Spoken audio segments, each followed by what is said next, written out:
Before we start the video, I have a few things to say. I want to thank you all for the amazing support for part 1 of this documentary. It was truly amazing to see that you all enjoy it. But please stick around to the end of the video for some important announcements. If you haven't seen it already, go check out part 1 before watching this video. In the final part, you will see the most exciting parts of this challenge in incredible detail. So without further ado, this is the second part to the Mr. Beast Mining Challenge documentary. In the last episode, we left off inside the sugarcane lab. Team Trees had just discovered something that would give them an insane advantage. A player dubbed Yellow Dream by Team Trees had just discovered the single biggest thing that would help Team Trees make the final push on the leaderboard. Just a few hundred blocks off the original Team Trees base was a spawner. Yes, that's right, an intact spawner just waiting to be exploited. Speaking of exploits, let's talk about Argo and his team. Many people wonder why Team Trees was against Argo. Long story short, there was a huge chance that Argo was hacking, and his team, whoever they are, definitely did. This all started around spawn when I was working in the sugarcane lab. Argo was spotted running around, doing seemingly nothing. Now this seems normal at first, but if you take a look at his movements closely, they definitely seem suspicious. According to other competitors, he also had a kill aura on. Of course, there was and still is no solid evidence that Argo was hacking, but people still believed that he was nonetheless. More and more evidence came out throughout the challenge. The main thing people were concerned about was the stashes that Argo's team created for him. Argo had a huge and mysterious team behind him willing to do the dirty work for him. According to several sources, including Common Sense, these teammates were up to some mischief. Across the map, there were some stashes created by these teammates. They were mainly filled with one thing and one thing only: diamonds. And lots of them. Keep in mind, Argo would have several stacks of diamonds in his inventory at a time, all from the stashes. For people to get all these diamonds, there was only one way to do it: X-ray. It was quite obvious just considering the sheer amount of diamonds he was picking up. Argo was also found walking straight towards the stashes, so there was no possible way that he could have just found them on his own. Let's keep this in the back of our heads as we continue this challenge. Anyways, back to the spawner. By the time I got there, the farm was already set up. It wasn't anything crazy, just a simple zombie spawner that worked as it needed to. It was then when we were able to make the final push on the leaderboard. At this point, we weren't even on the top 10. If we were actually serious about getting top 10, we would need to put our best effort forward. So that's what we did. We had around 5 people working directly for Team Trees. Whether it be mining for diamonds, grinding for XP, or mining the blocks, someone was always doing something to get 1 queue up to the top 10. While we all grind away, let's talk about how this challenge worked. A lot of you have shared your potential strategies, and I would like to talk about how it's impossible for them to work. The first obvious thing is to explain what is considered a block and what is the breaking of one. What determines a block is quite simple. All you need is a full block that is naturally generated. You can exploit this natural generation by using trees, which are considered natural by the game. All that determines the breaking of a block is a player breaking the block with anything they've got. The last thing that is super important is mobs. If you couldn't see in the footage in the first part, there wasn't a mob to be seen. This is because mob spawning was off, so that means no villagers, no skeletons, no cows, nothing. There were a few mobs that were left over from the admins beforehand from the natural world generation, but they eventually died off for various reasons. We don't talk about that. Also, hostile mob spawning was out of the question considering that the world was constantly set to day and the game mode was in peaceful. And if you thought that redstone would somehow help you, just forget it. Before the challenge started, the mods decided to disable redstone to prevent anyone from making lag machines to stop the competition. Being AFK would easily get you kicked from the game, so you wouldn't even be able to take advantage of any AFK farms. Many people have also mentioned cobble generators. They technically did work, but they weren't as fast as tree mining. I've also seen a few people say that they would get an efficiency pick and head to the nether, but the nether was disabled, so that's not even something worth thinking about. Not to mention the diamond picks are way more expensive than shovels or hoes. Many people also say that they would get a beacon, but of course that can't happen on peaceful with no nether. And let's be honest, that beacon would easily get stolen. Now that that's cleared up, let's head back to Krang and Argo, who are now the main protagonists for the latter half of this story. If you watched the Mr. Beast video on this challenge, you were probably familiar with who these two people are and their strategies. No matter if you know them or not, we should take a look at what they're doing to get 1,000,000 blocks. Krang's strategy was quite simple. So at that point, I was still doing leaves. I had X-Spike and Iofa helping me gain materials. It wasn't the most effective looking back at it, considering we didn't know about shovels then. After some time, rumors began to spread around about the Mr. Beast crew joining. Most people, including me, didn't believe them whatsoever. That is, until Pluto decided to update us on what was going on. The first thing he mentioned was the arrival of the MrBeast gang. Everyone had been waiting several days for this moment, and it was finally here. But of course, there was a catch. The last thing that Pluto announced was about PvP. Everyone had been wondering when it would inevitably be turned on, and now they knew it was time. With this announcement, all the players would scramble to get themselves the best gear they could get their hands on. From god bows to enchanted diamond armor, people did their best to get anything that would help themselves in this inevitable chaos. Of course, the most important players would need to be protected from this mess. So that's when me and a few other players from the Team Trees organization started work on making the best possible armor and weapons for both me and 1Q. We were able to get everything done within a short amount of time. Luckily, we finished right before everything got real. As everyone scrambled to get their gear, tensions were rising. People didn't really know how long it would take for MrBeast to join. Within 20 minutes of the announcement, MrBeast joined the voice chat once again. Of course, this caused some excitement. Attention! Alright. Start muting people, you don't be quiet. Now, it's time to make PvP official. So, congratulations on surviving 50 hours. As a reward, we're gonna turn on PvP. The chat then exploded with death messages. Anyone caught on the surface would surely be dead. There wasn't much people could do if they wanted to run around on the surface. As you can guess, we needed to keep Team Trees members safe during this time. There was no telling who would be after us, so we needed to make sure that we were as safe as possible. So when PvP was turned on, we made sure that we stayed inside this bunker as much as possible and limited our use of any entrance to a minimum. We didn't mess around when it came to our safety. With MrBeast enabling PvP, you could easily tell that this was for content purposes. I'm not gonna lie, it makes perfect sense, but in all reality, there wasn't any content out of this PvP just yet. But quite soon after PvP was enabled, MrBeast decided to push his luck one more time. All the players were filled with adrenaline after MrBeast simply wrote in chat, "Kill Argo and get $5,000. I would have loved to take an adventure outside my heated bunker to grab a quick 5k, but I didn't want to leave and lose everything that I owned, and worked so hard to get. If you take a look at my inventory, I always carried the rarest items on the server. Many people wondered why I hid from people all the time, and this is your answer. It didn't take long for Jimmy to extend the bounty to Argo's teammate, Subscribe MrBeast, after figuring out they worked closely together. Many people chased the targets all around the map, but only one would get to Argo or Subscribe MrBeast first. That's when Metaros Bros, a name known by the Team Trees community, killed Argo inside of a cave where he was cornered.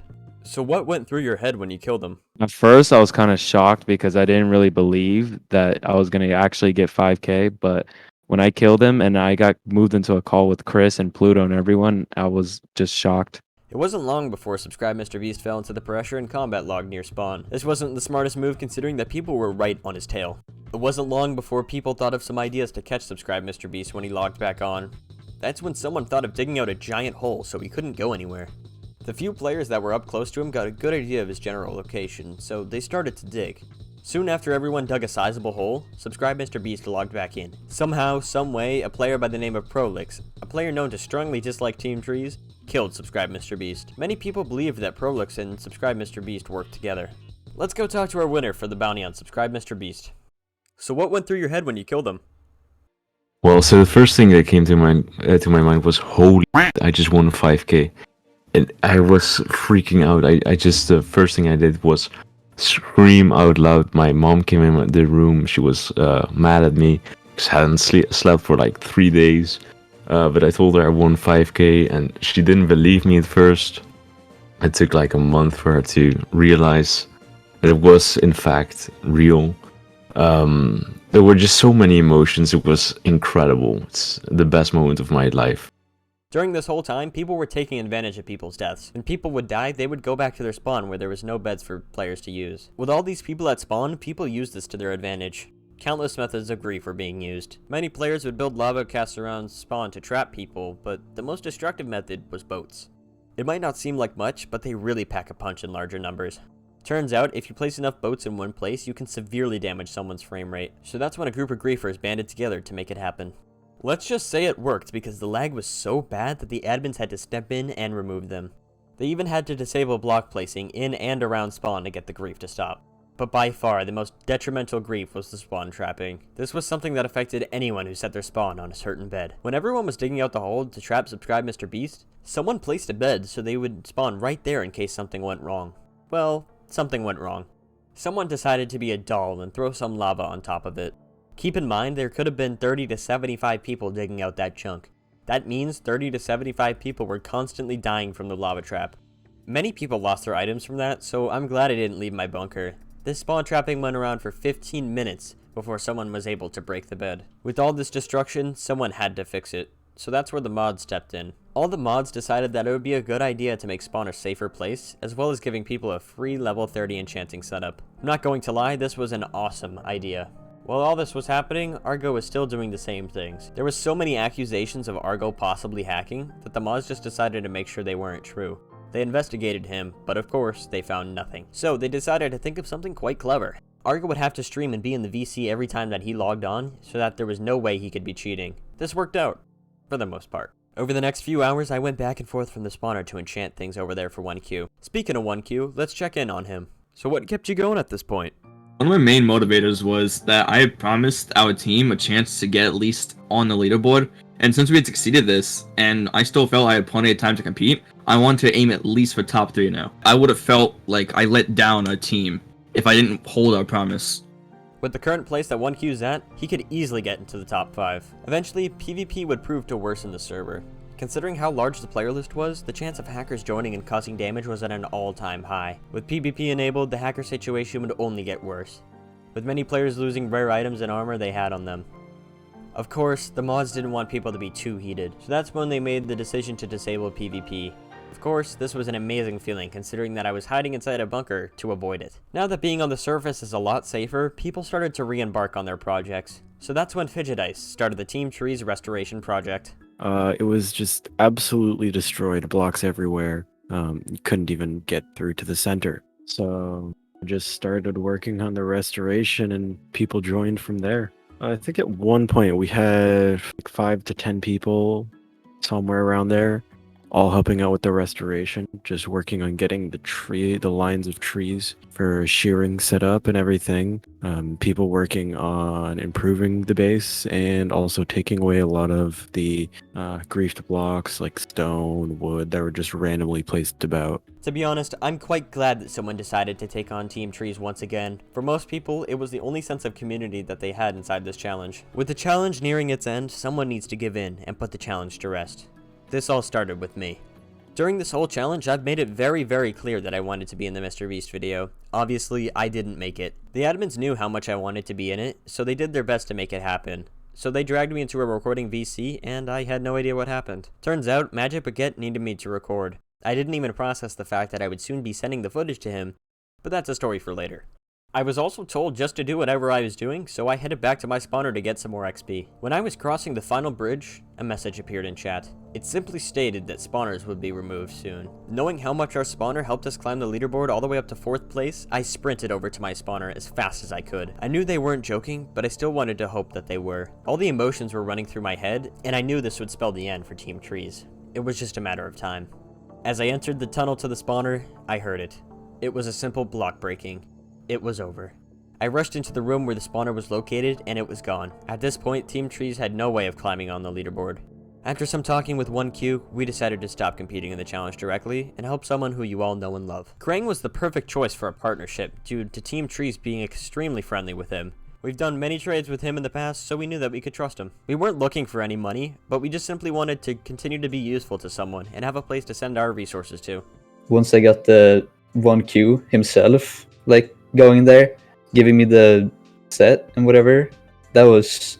the motivation was through the roof because I knew I could catch up. And if you're wondering how much Team Trees really had, all you need to do is take a quick look in our stash boxes across the map that I hid underneath the bedrock. I think it was a super smart way of hiding them considering that only one side was exposed and the barrels were full blocks, unlike chests. This allowed them to be X-ray proof, to an extent. We're looking at you, Argo. Speaking of Argo, towards the end of the challenge, Argo did something that was extremely suspicious. While I was hiding in the last hidden bunker for Team Trees, Argo left the voice chat, but was still in the game. Obviously, this was a huge deal considering that he wasn't supposed to do this. I also learned at this time that he added extra teammates to his team, which he was not allowed to do. One of those teammates was Metaros Bros. I joined Argo because honestly it was at the end of the game and I had to choose between Krang or Argo, and I chose Argo because I didn't really have a good connection with Team Trees, so I just basically joined Argo and gave them all of my things and helped them out. Argo promised me $500 if I won because I already won the 5K, but then Pluto told him that actually he can't have any more teammates and he can't pay me, so I was basically volunteering for free to help him.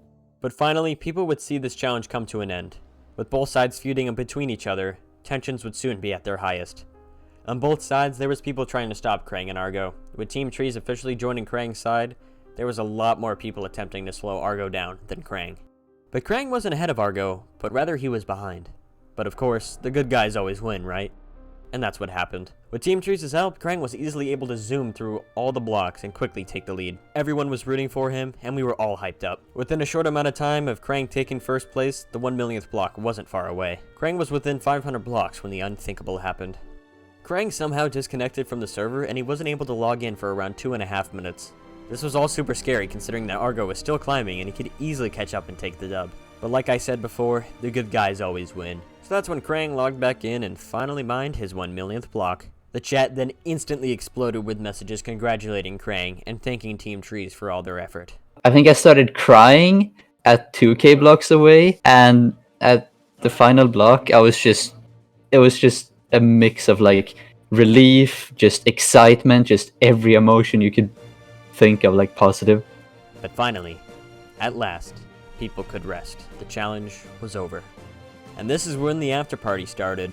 Everyone met up at spawn and just had some fun. We all reminisced about the triumphs of this challenge and how absolutely stupid this was. Speaking of this challenge being stupid, many of the players on the leaderboard complained about this challenge. All of them played for so long that they got sick, threw up, got carpal tunnel, and some of them even passed out from exhaustion. I remember feeling like really dizzy, like I was gonna pass out. Mr. Beast felt so bad about all of this, so you won't see a challenge of this extent ever again. Let's head back to the after party. We soon took the party over to the Team Trees base where we finished up the restoration as well as writing our names on a signboard. We posed for pictures and went on our ways. Out of 1,500 people, only around 5 or so got to walk away with the prize. But that's okay. Many people were very content with just participating in this challenge and making these amazing memories with their teams. And that, guys, gals, and non-binary pals, is the end of the Mr. Beast Mining Challenge. And now, I will address all of your concerns. I've already talked about a few of them, but I'll talk about the rest here. Many people said that I did nothing in this challenge, but that couldn't be farther from the truth. Here's a list of everything that I did.